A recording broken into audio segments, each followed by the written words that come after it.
છું પ્રિયંકા વાજા. તમે જોઈ રહ્યા છો સિટી કવરેજ ન્યૂઝ. આજના મુખ્ય સમાચાર.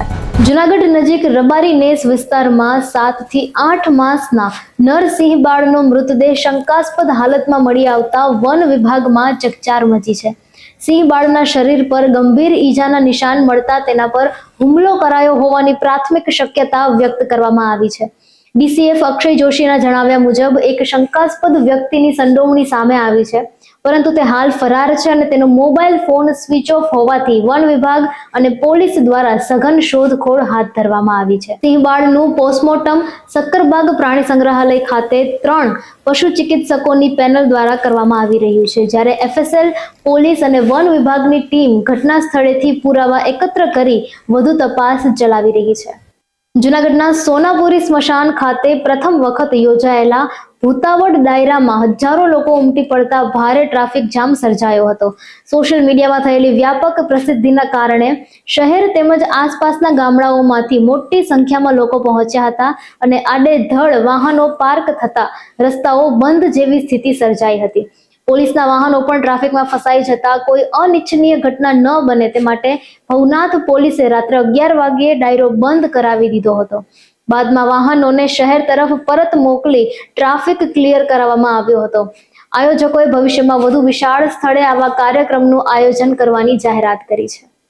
જૂનાગઢ શહેરના રેલવે સ્ટેશન નજીક એલસી નંબર 81B જોશીપરા ફાટક પાસે નવા 2 લેન આરઓબી રોડ ઓવરબ્રિજની ચાલી રહેલી કામગીરી દરમિયાન ડાયવર્ઝન રોડમાં ગંભીર બેદરકારી બદલ જૂનાગઢ મહાનગરપાલિકાએ અમદાવાદની મિરર ઇન્ફ્રાસ્ટ્રક્ચર એજન્સી પર કડક કાર્યવાહી કરી છે.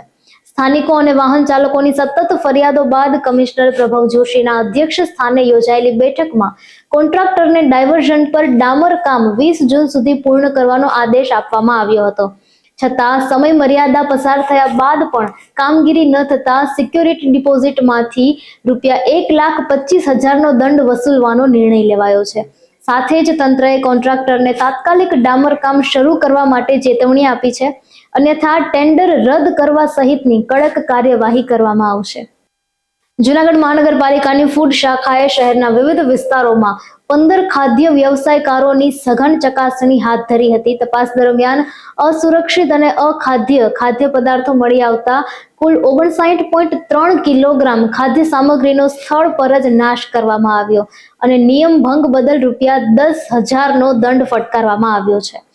7 હવેલી વિસ્તારમાં 30 કિલો અખાદ્ય કેરી, ટીંબાવાડીની એક રેસ્ટોરન્ટમાં 20 કિલો કઠોળ અને 6 kilo vegetable fat, Zanzarda road પર 300 ગ્રામ ફૂડ કલર તેમજ ઢાલ રોડ વિસ્તારમાં 3 કિલો ફૂડ સિરપનો નાશ કરવામાં આવ્યો હતો.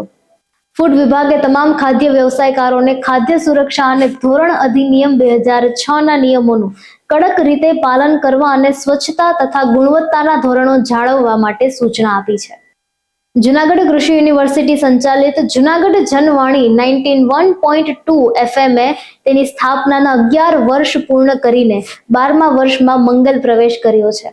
24 જૂન 2015થી શરૂ થયેલા આ કોમ્યુનિટી રેડિયોએ એક પણ દિવસ વિરામ લીધા વિના સતત પ્રસારણ કરીને 12,220 કલાકનો નોંધપાત્ર માઇલસ્ટોન હાંસલ કર્યો છે. કૃષિ, આરોગ્ય, લોક સંસ્કૃતિ અને સામાજિક જાગૃતિ આધારિત હજારો કાર્યક્રમો દ્વારા જનવાણી ખેડૂતો અને ગ્રામ્ય સમાજોનો વિશ્વાસપાત્ર અવાજ બની રહ્યું છે. કુલપતિ ડોક્ટર વીપી ચોવટિયાએ આ સિદ્ધિ બદલ સમગ્ર ટીમને અભિનંદન પાઠવતા જણાવ્યું કે જનવાણી આગામી વર્ષોમાં પણ ખેડૂતો અને ગ્રામ્ય સમાજની સેવા માટે અવિરત કાર્યરત રહેશે. અલ નીનોની અસરને કારણે આ વર્ષે ઓછા વરસાદની સંભાવના અને ઇથેનોલ ઉત્પાદન માટે શેરડીના વધતા ઉપયોગને કારણે ભારતના ખાંડ ઉત્પાદન પર દબાણ વધી શકે છે. પાણીની અછતની આશંકાને પગલે કેટલાક ખેડૂતો શેરડીને બદલે સોયાબીન, તુવેર જેવા ઓછું પાણી માંગતા પાકો તરફ વળી રહ્યા છે. નિષ્ણાંતોના મતે આગામી 3 વર્ષ સુધી દેશમાં ખાંડની વધારાની ઉપલબ્ધતા ઘટી શકે છે, જેના કારણે નિકાસ પર અસર પડવાની સાથે આયાતની જરૂરિયાત પણ ઊભી થઈ શકે છે. ચાલુ નાણાકીય વર્ષમાં 17 જૂન સુધી સીધા કરવેરાની આવક 15% વધીને ₹5.21 લાખ કરોડે પહોંચી છે. કરવેરા વસૂલાતના લક્ષ્યાંકોમાં કોઈ ઘટ ન રહે તે માટે આવકવેરા વિભાગે હવે સેક્ટર વાઇઝ કરદાતાઓ પર ખાસ નજર રાખવાનો નિર્ણય કર્યો છે. સેન્ટ્રલ બોર્ડ ઓફ ડાયરેક્ટ ટેક્સીસે તમામ ઝોનલ હેડને અગાઉના વર્ષની સરખામણીએ ઓછો ટેક્સ ભરાતા ક્ષેત્ર અને મોટા કરદાતાઓ પર વિશેષ મોનિટરિંગ રાખવા માટે સૂચના આપી છે. ખાસ કરીને એડવાન્સ ટેક્સ ભરનારા કરદાતાઓની આવક અને કર ચૂકવણીના વલણ પર નજીકથી નજર રાખવામાં આવશે. ભારે વરસાદને કારણે મુંબઈમાં જનજીવન અસ્તવ્યસ્ત થઈ ગયું છે. નીચાણવાળા વિસ્તારોમાં પાણી ભરાતા ઘરો અને રસ્તાઓ જળમગ્ન થયા છે. તેમજ રેલવે ટ્રેક પાણીમાં ડૂબતા લોકલ ટ્રેન સેવા ખોરવાઈ છે. ભારતીય હવામાન વિભાગે મુંબઈ અને આસપાસના વિસ્તારો માટે રેડ અને ઓરેન્જ એલર્ટ જાહેર કરી ભારે વરસાદ, વીજળી અને તીવ્ર પવનની ચેતવણી આપી છે. સિટી કવરેજ ન્યૂઝના ડેલી અપડેટ માટે અમારી ચેનલને લાઇક કરો, શેર કરો અને સબસ્ક્રાઇબ કરો. આવતીકાલે ફરી મળીશું નવા સમાચારો સાથે. City coverage news Junagadh.